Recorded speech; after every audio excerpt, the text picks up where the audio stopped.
So let me give you a little lesson in different cohorts that are out there. Well, I'm going to focus on baby boomers. Just look at the fringes. We have civics, more commonly known as the old farts. These were the masters of the American dream. They came out of World War II. They're the last generation to be able to have money in their bank accounts and their saving accounts. Some of you guys may know these fellows as Grays. It's another nickname they have for them. I see a few guys in here that are part of this generation, that if you were born between 65 and 1979, you have issues. You grew up, you're not going to do any better than any of the previous generations. And that's the first in history for that to happen, so that's not a good story. You'd rather text someone than talk to them. You never have a notion about job security, and you're the smallest generation in American history with less than 50 million. This guy's copping an attitude. This is Gen Y, or what more recently we've been calling millennials.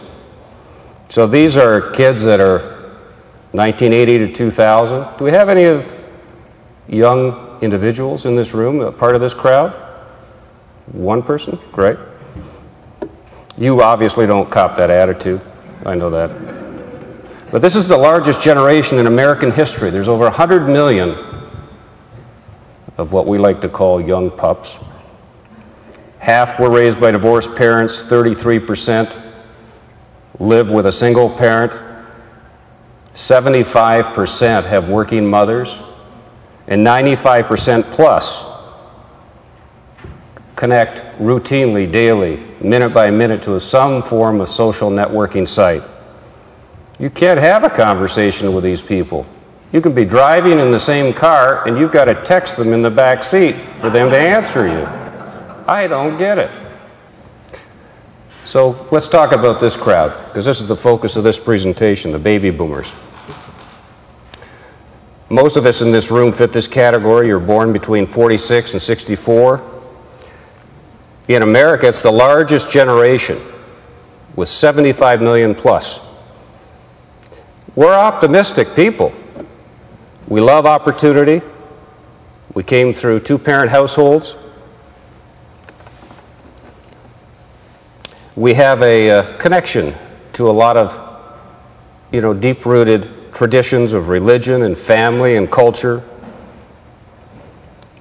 We saw in our generation women enter the workforce en masse, and we lived through and helped navigate desegregation in this country. It must have been hard work because we also have sky-high divorce rates. We never want to be old, We're pretty materialistic, and the last thing in the bullet there is so common with this generation. He who has the most toys when he dies wins. We are materialistic. We also control 67% of the nation's wealth, 50% of all discretionary income. Pay attention to those two numbers. That's a lot of money. People in this category that were 45 years or older outspent younger adults by $1 trillion annually. We're the fastest growing market in the United States. We represent roughly 40% of the adult population. We must love our grandchildren because we spend over $50 billion on them. Note to self, design things for grandchildren. Let's look at some of the lifestyle. We love to have experts take care of us, so we use trainers. We have financial brokers. We love to spend money on apparel. Our spending habit is going to increase 62% between 2006 and 2015. We buy most of the cars. Now, you should be aware and stay away from us because some of us are pretty bad drivers because of vision and everything, but we buy 43% of the new cars. We dine out all the time, 4 to 5 times a week. We eat on the run. We spend more on health care and personal care than any other group. We spend a lot of time at the gym. Well, not really. We sign up, we spend a few weeks there, and we never go back. Then we try another gym because it's always the gym's fault that we never get in shape. And we have, in the last year, had $6.7 million worth, or excuse me, not dollars, but procedures for cosmetic and non-invasive procedures. We have Botox, tuck here, laser skin treatment, back to the self. You know, we want to live forever, so we're trying to ensure that we look like that. We love to travel and seek adventure. We spend a lot of time at art museums, ballets, and heritage museums. The last one I'll take a pass on. We account for 80% of all the luxury spending. We love our pets. $45.4 billion in 2009 was spent on pets. That's crazy, unless you're a pet owner. And 50% of us own at least one pet. And for all of you that are here who are traveling, you probably saw them in a carry-on under the seat on the plane now, which is the latest phenomenon. But here's an astonishing figure. 200,000 injuries were attributed to household packaging in 2001. Skateboards logged 86,000. It's the latest stat that I could find that was kind of juxtaposed to something that we think is very dangerous. The proportion still holds true today. So I want to introduce you to a few concepts that I think will help us wrap our heads around how we can approach this boomer market and really exploit it. Like people, designs have integrity. I can't see through these things.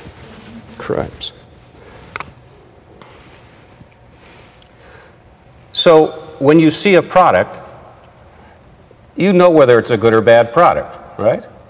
Just like when you meet people, you talk to them, you see what they do. They have integrity or they don't have integrity, or they're somewhere on the scale. So when you were developing products, what is the integrity of your brand and what is the integrity of your product? It's very insightful to ask yourself that question. I love cars. And when you look at all these different brands, each one has a different integrity. It projects a different experience to you. From the Lambos here that are really fast and wild, where you let your hair hang down, to a Volvo where you're very protected and safe. Or if you just, on a very simplistic plot, go from what people perceive as low integrity companies to higher integrity companies, it's interesting just to pick a few brands here and see where they land. From Walmart on the basement up to a J&J and Apple on the top. What brand integrity and product integrity gives you, it gives you the license to screw up occasionally and not lose your customer loyalty. And that alone is worth its weight in gold. But you don't get too many times at bat. So how do you get there? How do you really build brand integrity and product integrity? And this concept of design integrity, what do you need to be paying attention to? Well, we're all the judge and jury as consumers. So would it not make sense that we would pay attention to how we think, feel, and behave, how we're built? Now for me, I call that ergonomics. For most people, when you say ergonomics, you think about very ugly, weird products that look very unaesthetic, that are maybe task chairs or computer mice. I want you to think in terms of our sensory modalities. We hear things, we feel things, we see things. Those are the ways that you can connect through great design and world-class design and build an experience, a consumer product experience that will allow people to say, wow, you know, that really turns me on, it connects with me. The sense of touch is so powerful. You remember your first date, the first time you laid your hand on that beautiful girl's face, or vice versa, the girl putting your hand on the guy's face. It was like electricity through your fingertips. Well, you have 20,000 sensory receptors plus in your 10 fingertips. There are a lot of open channels to communicate to your consumer through the sense of touch. You can feel things as small as 3 microns. This woolly hair that I have is about 80 to 100 microns in diameter. That's a small little sense. That's the difference between you developing a product that when you rub your hand across it, it feels sexy, rugged, tough, feminine, or masculine. But unfortunately, too many of those really fine details at that level are left to the tool maker. For handheld products and packaging, this is one of the biggest dilemmas to really address, especially if it's transgenerational. Hands work differently depending upon age.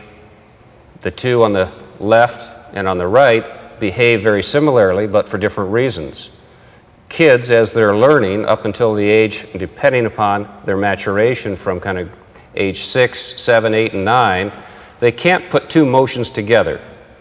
They haven't worked it out from a motor control standpoint. Their brain hasn't talked to the joints and allowed them to push and turn all at one time to get the pill bottle open. On the far right, Granny can't get the pill bottle open. She knows how to push and turn, but now she has arthritis, she has limited range of joint motion, her eyes and her eye-hand coordination is shot. But it's the same output for different reasons. Another thing, if you just look around the room, we come in different sizes and shapes. The difference between a small female hand and a large male adult hand can be as much as 2 inches in length.